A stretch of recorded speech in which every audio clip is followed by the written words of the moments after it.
Pada bulan Desember 2023 ini, Bitcoin sudah mencapai level 44.700 dan sekarang sedang koreksi.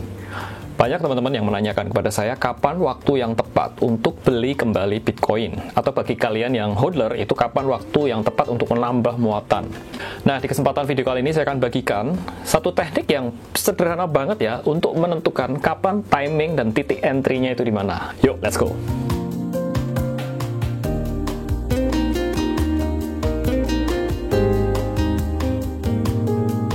Salam bullrun, saya Tommy Yu dan welcome to my channel. Really appreciate kalau teman-teman bisa subscribe ya.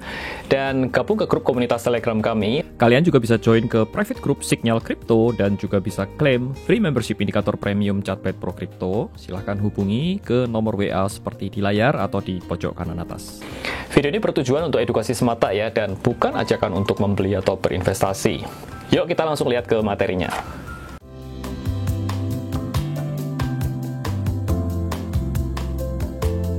Baik, sebelum masuk lebih dalam, berikut ini saya tampilkan adalah chart dari Bitcoin USD. Ini adalah chart daily ya, dan kalau kita lihat di sini, saya pernah menghitung di video saya sebelumnya itu tentang target dari Bitcoin waktu itu, dan kalau kita lihat di sini ini, memang ini puncaknya itu kena di Fibo 127,2%. Dan kemudian harga berbalik arah, dan kemudian itu target saya waktu saya ngitung itu masuk ke area ini. Kalau deep banget itu bisa masuk ke area ini. Tapi ternyata harganya hanya nyentuh ya level ini kira-kira di 399 pun nggak sampai, hanya di 40.000 dan kemudian harganya berbalik arah lagi. Koreksi ini ya, kalau kita hitung secara persentase dari sini nih, ini sebenarnya hanya sekitar 10% ya, which is atau sekitar 9%. Yang menurut saya ini cukup ringan dalam konteks Bitcoin ya. Karena kenaikannya sepanjang ini kan juga sudah sangat luar biasa begitu. Ini hanya koreksi 9%, ini menurut saya ringan. Kalau yang lebih make sense-nya itu koreksi mungkin bisa sekitar 15%-an, begitu 14-15% di sini. Ini masuk area ini baru bisa cukup oke sebenarnya. Tapi anyway, kita kan nggak bisa kontrol market ya. Market maunya bergerak kemana, kita follow saja. Baik, kita akan masuk lebih dalam ke time frame yang lebih rendah. Berikut ini adalah chart 4H, jadi saya pendekkan time frame-nya ke 4 jam. Kemudian saya akan dibantu dengan beberapa indikator. Kalau teman-teman lihat di sini ada EMA 100. Yang saya pakai ya, EMA 100, kemudian EMA 8, ya, kemudian EMA 14. Jadi EMA ini adalah exponential moving average. Nah, dengan 3 EMA ini saya sebut sebagai triple EMA. Ini secara simple sekali kita bisa melihat bahwa ini adalah 3 EMA yang saya sering gunakan untuk scalping, untuk juga trading jangka pendek, swing, ataupun untuk proses akumulasi. Beberapa video saya sudah pernah membahasnya di beberapa waktu yang lalu, dan ini terbukti sangat efektif. Jadi kalau teman-teman melihat kondisi sekarang ini, entry yang ideal itu adalah di opening candle yang ini nih. Jadi ini sudah kejadian memang, dan waktu saya membuat video ini memang sudah kejadian di sini. Dan ini juga saya share di grup Telegram. Jadi kalau teman-teman yang mau dapat entry supaya nggak telat, kalau sekarang sih memang sudah agak terlambat, harganya sudah naik di sini. Tetapi pada saat saya entry di sini, itu saya show dan saya share ke grup Telegram, sehingga teman-teman yang ada di Telegram itu bisa ngikutin gitu ya. Karena kan nggak mungkin saya bikin video ini langsung saya posting ke video, itu agak sulit. Jadi paling cepat ya melalui Telegram group gitu ya. So please bisa join supaya teman-teman bisa ikut profit sama-sama ya.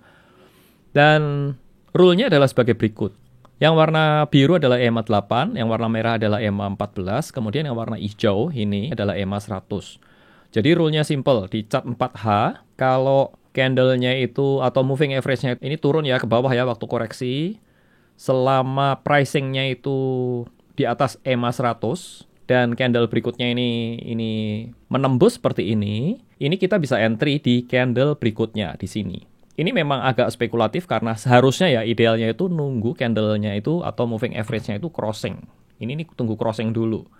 Tetapi bisa juga kita spekulatif entry ketika ada candle besar seperti ini. Kita bisa entry di opening candle berikutnya. Di sini nih kita bisa entry. Jadi konteks yang saya jelaskan di sini adalah untuk kita mengakumulasi Bitcoin ya. Jadi bukan untuk trading, bukan untuk beli jual dalam waktu pendek, tapi bagaimana strategi kita bisa mengakumulasi, ya kita simpan untuk jangka panjang. Jadi bila kita berkaca pada strategi ini tadi yang triple EMA, itu kalau saya buka ya, di sini ini candle yang memenuhi syarat ya. Teman-teman perhatikan di sini, kita entry di opening sini. Ini ada juga candle yang memenuhi syarat di sini. Jadi perhatikan ini yang saya kasih panah-panah ini adalah candle-candle yang memenuhi syarat untuk entry. Yang penting chartnya itu ada pembalikan arah seperti ini ya. Misalkan naik, ini turun, kemudian ini break naik, dan ini candle ini kita entry di candle opening candle berikutnya. Itu idealnya. Ini juga demikian, yang ini juga demikian. Kita opening, kita entry di sini, yang ini demikian dan seterusnya. Dan ini adalah sistemnya, kalau boleh dibilang itu menggunakan dollar cost averaging, tetapi dibantu dengan indikator triple EMA ini. Nah, ketika ini memenuhi syarat seperti ini, teman-teman bisa entry. Ya, tentunya melihat juga ketersediaan dana. Kalau dananya nggak ada, di skip juga ya is okay, karena memang kan nggak bisa dipaksakan ya. Nah, kalau kita tarik mundur ke belakang, beberapa rule yang nggak boleh entry itu contohnya seperti ini. Ya, ini saya besarkan. Kalau harganya itu ini ke bawah dan crossing di bawah EMA 100, ini kita nggak boleh entry. Misalkan ini candle seperti ini. Ya, ini saya besarkan ya. Candle ini adalah candle yang memenuhi syarat sebenarnya. Nih, di sini. Tapi kita nggak boleh entry karena harganya itu berada di bawah EMA 100. Kemudian kita ngelihat seperti ini. Kalau harganya di bawah seperti ini, nah ini juga nggak boleh entry.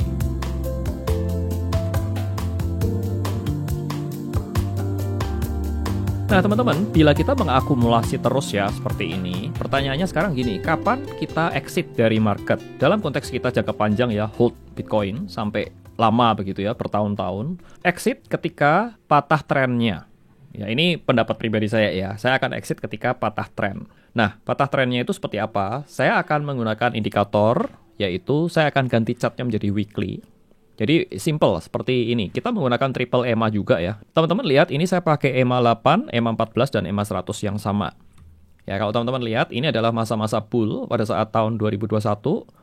Koreksi bull lagi, peaknya ada di sini di November 2021. Kemudian dia turun. Ini winter. Ini winter pertama retrace.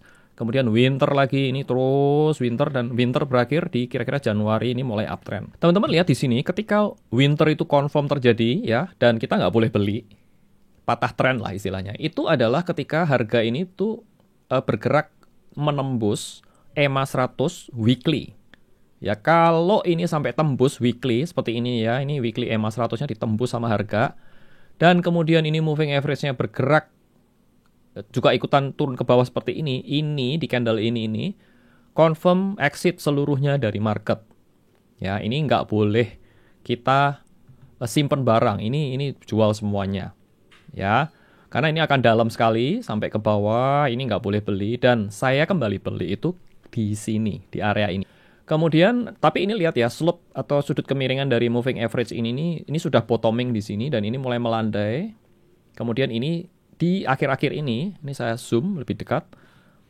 Ini harga akan mulai seperti ini dan ini cross naik ke atas dan pada saat ini, nah ini adalah yang disebut sebagai early bull. Early bull itu ya ini ketika tembus harganya ini moving average-nya mulai naik ke atas, sudut kemiringan ya mulai naik ke atas dan mulai harganya naik. Dan disinilah saya itu melakukan akumulasi secara agresif di sini. Nah, kalau teman-teman lihat ya, ada di sini nih. Ini saya ganti chart ini weekly ya, chart weekly dari Bitcoin ya. Yang icon B ini adalah saya melakukan pembelian. Jadi teman-teman lihat ketika harganya turun ya dari peaknya di 69.000 ya di pojok kiri atas itu turun ke bawah itu saya nggak beli. Jadi beli saya lakukan ketika harganya sudah tembus ke atas dari EMA 100 lah, kira-kira lah ya di situ. Loh, Pak, kenapa nggak di area-area ini? Jawabannya begini, opini pribadi ya, ini trading rule-nya saya mengatakan demikian. Jadi selama ini tuh bergerak di bawah, saya nggak akan akumulasi. Karena kita nggak tahu ini bottomnya ada di mana. Bisa jadi setelah di sini terus balik lagi turun. Ya, balik lagi turun ke bawah dan nyosor terus sampai ke bawah, kita kan nggak tahu. Jadi selama dia di bawah, tekanan belinya itu masih belum strong. Dan ketika di sini ini saya confirm, yakin bahwa ini akan terus naik. Target berapa kenaikan? Kalau saya boleh berangan-angan ya. Saya akan coba tarik. Kira-kira itu estimasi terbaik saya ya. Saya pernah hitung di beberapa waktu lalu. Targetnya itu kira-kira di sini. Estimasi saya adalah di kisaran sampai 100.000 di tahun 2025. Ini tahun 2025 ya. Bulan-bulan. Well, ini halving di sini. Ini halving di April. Di sini. Kemudian 1 tahun setelahnya. Atau sekitar 9 bulan setelahnya. Jadi kemungkinan itu di Juni, kuarter 3 lah kira-kira ya. Di Juni atau Juli itu akan mencapai sini. Ini nggak tahu ya, ini nanti Ya, ketika mencapai sini, ini 100 ribuan lah, 100. Ini 100 ribuan di area ini. Nah, harga nanti akan bergerak seperti inilah ya. Ini kita ngomong hopefully ya. Hopefully seperti itu. Dan moving average-nya akan bergerak seperti ini. Ya, dia pasti akan lambat mengikuti. Makin naik dia akan makin naik seperti ini. Dan harga nanti akan jatuh seperti ini. Suatu saat akan jatuh. Dan ini adalah winter cycle berikutnya. Di mana kita exit? Exitnya adalah di sini. Di sini exit. Ya, kalau teman-teman mau spekulatif, ketika capai 100 ribu udah mulai pelan-pelan jualan lah. Nanti kelihatan kok, ini mulai harganya mulai turun dan ini mulai slopingnya mulai mengarah mendatar seperti itu. Dan di saat ini mulai jualan. Ketika confirm dia break ke bawah, lepas semuanya. Cycle lagi, ini akan terjadi winter lagi ke bawah. Penurunannya akan dahsyat biasanya. Sepanjang ini kan turun sekitar 80%. Ya, dari sini ini ke sini nih. 75-80%. Dan kemudian kalau ini capai 100 ribu, nanti penurunannya itu sekitar, kalau kita berkaca ke ini ya, berkaca ke penurunan sebelumnya, itu 80%-nya atau 75% aja. Itu akan ada di harga 25 ribu. Dari 100 ribu, harga 100 ribu ke 25 ribu. Wow, ini tentu kita nggak akan mau ya turun sampai ke sini dulu ya, mendingan jual dulu dong di sini ya. Dan semoga ulasan singkat ini bisa membukakan peta perjalanan Bitcoin dan semoga teman-teman bisa terbantu dengan ulasan singkat saya ini. Thanks atas perhatiannya. Kita jumpa lain waktu ya. Bye bye. Demikian ulasan singkat tentang Bitcoin dan kalau kalian suka jangan lupa untuk subscribe, pencet like buttonnya dan juga tinggalkan komen. Thanks atas perhatiannya. Nama saya Tommy Yu dan salam buluran, cuan selalu.